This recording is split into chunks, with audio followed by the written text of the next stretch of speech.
मजदूर विरोधी, किसान विरोधी, दलित विरोधी फोर्सेस को हराने के लिए एक बहुत बड़ा मजबूत पूर्ण देश के अंदर खड़ा करेंगे। इस संविधान को मनुवादी सिस्टम के मुताबिक ढालना, ये सब कुछ किया जा रहा है। एजुकेशन के लिए आज भी हमारे लोगों का ड्रॉप आउट रेट, पढ़ाई छोड़ने का रेट बढ़ता जा रहा है। आज महंगाई की मार, बेरोजगारी की मार और इसके अलावा अत्याचार, सामाजिक अत्याचार, सोशल डिस्क्रिमिनेशन, छूतछात, तरह तरह के जो आज के समय की सबसे अहम बुराइयां हैं, वो हम हमारे लोगों के हम झेल रहे हैं।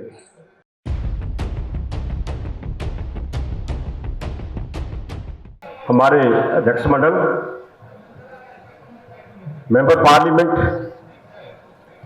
5 कृषि मजदूर ऑर्गेनाइजेशन के नेतागण और 100 से भी ज्यादा दलित ऑर्गेनाइजेशन के मेंबरान,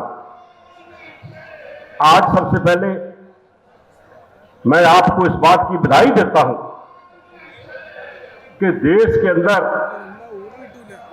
आप उन लोगों का मुद्दा लेकर आए हो जो सबसे ज्यादा पीड़ित हैं।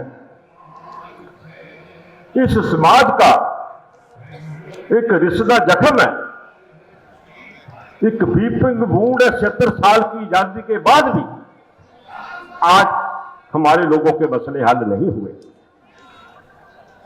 आर्थिक और सामाजिक बंद खलासी की लड़ाई आज भी हमारे लिए प्रमुख लड़ाई है।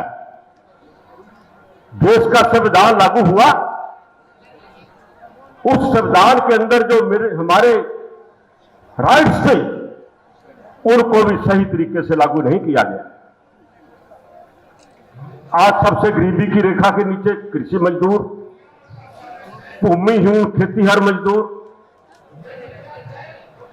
देश में लैंड रिफॉर्म बैकफुट पर फेंक दिए गए।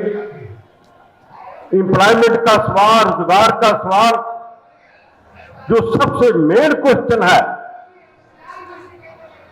वो आज भी हमारे सामने बहुत महत्वपूर्ण क्वेश्चन बना हुआ है।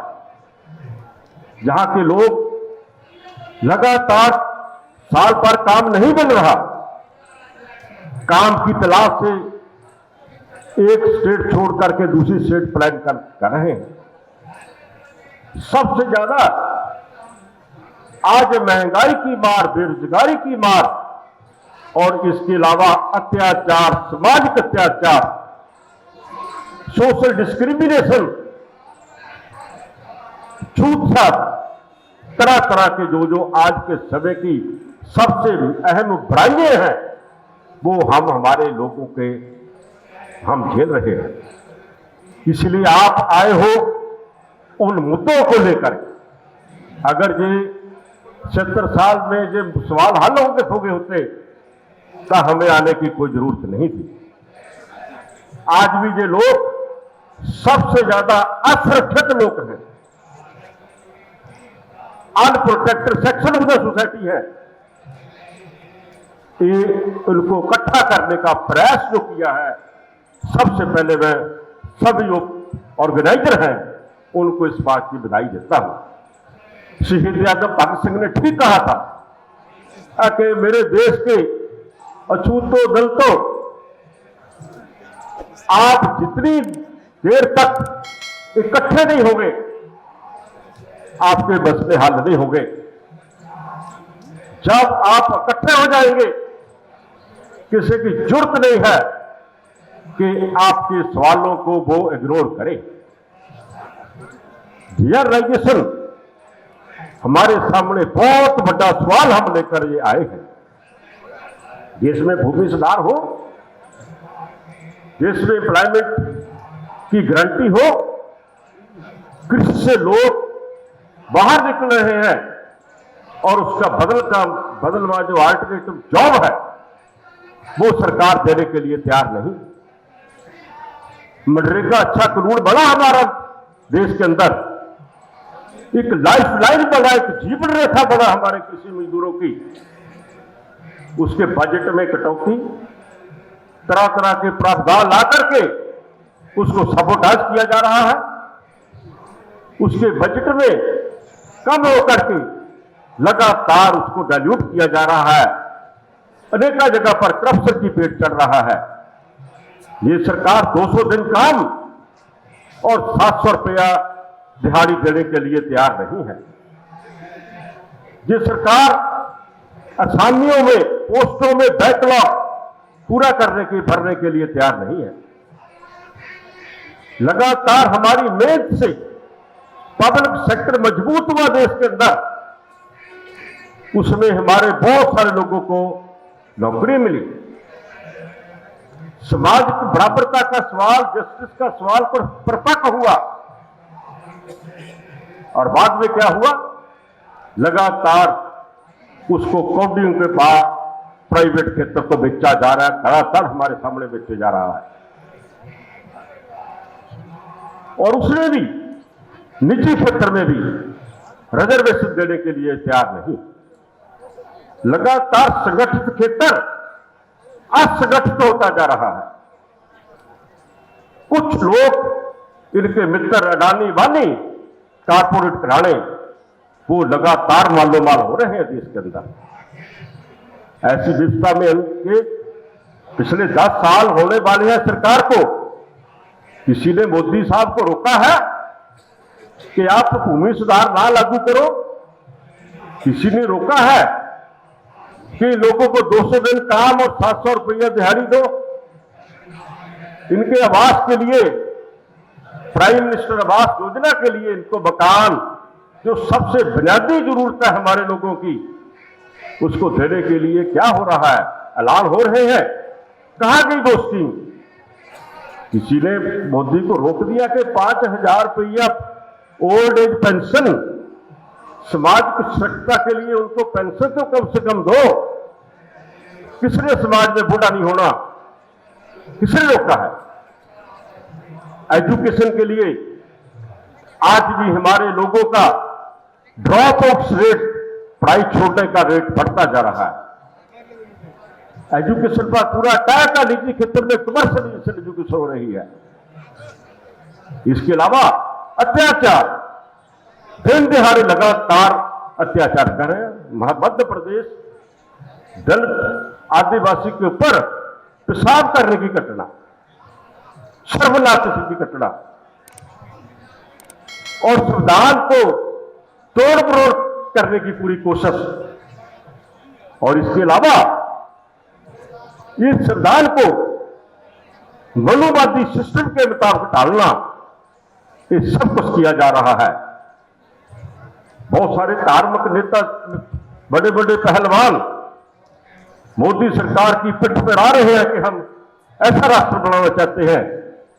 उन लोगों को जवाब देना होगा, यहां के लोगों का क्या, जहां रोजगार के लिए, समाज के न्याय के लिए, अत्याचारों के खिलाफ, गुल्ली गुल्ली जुल्ली, सेहत और विद्या के लिए वो आप क्या कर रहे हैं? क्या कर रहे हैं आप? आज इस देश के अंदर दो किस्म का भारत बन गया है, कुछ अमीरों का भारत और साथ में हमारे जैसे लोग, गरीब लोगों का भारत। इस देश के अंदर सबसे क्रिटिकल, बहुत ही इंपॉर्टेंट क्वेश्चन हमारे सामने है कि तमाम देश के कृषि मजदूर, दलित ऑर्गेनाइजेशन, समाज और आर्थ मूवमेंट के लिए आगे आए। इनके समर्थन में जहां के किसान, टोटल बहुत खुशी की बात है, किसान आंदोलन के नेता जहां बोल कर गए हैं, पूरे जोर से समर्थन में आए। ये अकेला सवाल दलितों की बंद खलासी का सवाल ही नहीं, इस समाज की प्रगति का सवाल है। देश में किसानी के साथ जुड़े हुए कृषि मजदूर, उन सवालों को भी देश के किसानों को लेकर आना होगा, इनको अक्टूबर ना करना होगा। साथ में संगठित क्षेत्र के लोग, देश की ट्रेड यूनियन मूवमेंट, जिसकी बहुत लंबी हिस्ट्री है, बहुत लंबा इतिहास है, बहुत शानदार प्राप्ति उनकी। उनके नेता जन कामर दामले जी एटे के लीडर जहां बैठे हैं, तमाम देश के अंदर किसान, जहां के ट्रेड यूनियन मूवमेंट के लोग, सभी डेमोक्रेट फोर्सेस, सभी दलित समर्थन वाले लोग, हम सबको अपील करने के लिए आए हैं। जहां आए हैं, जहां देश की किस्मत लिखी जाती है, पार्लियामेंट हमारे चंद मीटर दूर पड़ी है। आने वाले दिनों में इन लोगों के सवालों को इग्नोर करके, अक्खों के करके ये समाज प्रगति नहीं कर सकता। आने वाली पार्लियामेंट चुनाव में कृषि मजदूरों को रोजगार का सवाल, आवास का सवाल, उनके एजुकेशन का सवाल, उनके ऊपर हो रहे अत्याचारों का सवाल, तमाम जो मुद्दे हैं जो हमारे डेक्लेरेशन में आपके सामने आए हैं, उसको किसी को भी इग्नोर करने की जरूरत नहीं करने देंगे। एक ऐसा देश के अंदर एक मजबूत वातावरण देश में बनाएंगे। ये आज का सम्मेलन लगातार पूरा प्रयास करा देश के कृषि मजदूरों को, तमाम डेमोक्रेट फोर्सेस, सेकुलर फोर्सेस, बड़े विशाल लोगों के लिए ये लड़ाई कोई अकेली हमारी नहीं, सभी की लड़ाई है। देश को ठीक सेज पर लेकर जाने की संघर्ष है। इसलिए जहां से फैसला किया गया कि तमाम जो अपोजिशन पार्टी के लीडर साहबान हैं, सभी को मिला जाएगा कि आने वाले दिनों में जब जब पार्लियामेंट इलेक्शन सामने आ रही है, जो अपना चोर मैनिफेस्टो तैयार करे, चोरों का घोषणा पत्र तैयार करे, उसमें इन सवालों को, कृषि मजदूर के सबसे बर्निंग, सबसे महत्वपूर्ण जो सवाल है, उसको साथ जोड़े। यही पर मानना होगा कौन सी तरह, कौन से लोग हमारे लोगों में इस मुद्दों पर समर्थन कर रहे हैं। उसको हम मांग पत्र भी देंगे, मिलेंगे भी, और जोरदार तरीके से आने वाली राजनीतिक लड़ाई में जो बहुत बड़ा टेस्ट है हमारे सामने, इस राजनीतिक लड़ाई में एक विशाल प्लेटफॉर्म बना के तमाम मजदूर विरोधी, किसान विरोधी, दलित विरोधी फोर्सेस को हराने के लिए एक बहुत बड़ा मजबूत पूर्ण देश के अंदर खड़ा करेंगे। यह आज का स्लोगन। आने वाले दिनों में चुपचाप कार बैठने का समय नहीं है। हम हमारी आने वाली जनरेशन के लिए, उनके लिए गरीबी, बेकारी, जातिवाद किस्म का कोड, ऐसी तमाम किस्म की जो बुराई है, उनके हवाले करके दुनिया से चलते रहे, ऐसा काम हम नहीं करेंगे। आज के समय की जबरदस्त जो जरूरत है, तमाम फोर्सेस को इकट्ठे करके, ठीक एक पंजाबी के राइटर ने कहा है, पार्टी किरत गुलामी कर दी, जुड़े तजते ब्रह्मांडो चार। श्री प्रोफेसर मोहन सिंह ने कहा कि जब जब टुकड़े में बंटे रहोगे, आपको गुलाम होने से कोई रोक नहीं सकता। जब इकट्ठे होंगे, संसार जीता जा सकता है। यही डॉक्टर बी आर अम्बेडकर ने कहा था, यही भगत सिंह का नारा था, यही उसके हमारा नारा है। आने वाले दिनों में एक विशाल मूवमेंट खड़ी करके एक अच्छा वातावरण बनाया जाए, ताकि देश के अंदर सबसे पीड़ित, सबसे वंचित, सबसे भ्रष्ट जो लोग हैं, उनकी मांगों के लिए आगे जोड़ करके ये देश तरक्की करे, समाज के इंसाफ पर करे। Bhagat Singh, Guru Nanak, doctor B R Ambedkar, उन लोगों का सपना साकार हो, यही भारतीय खेत मजदूर यूनियन से आपके गुजारिश है। बहुत बहुत धन्यवाद।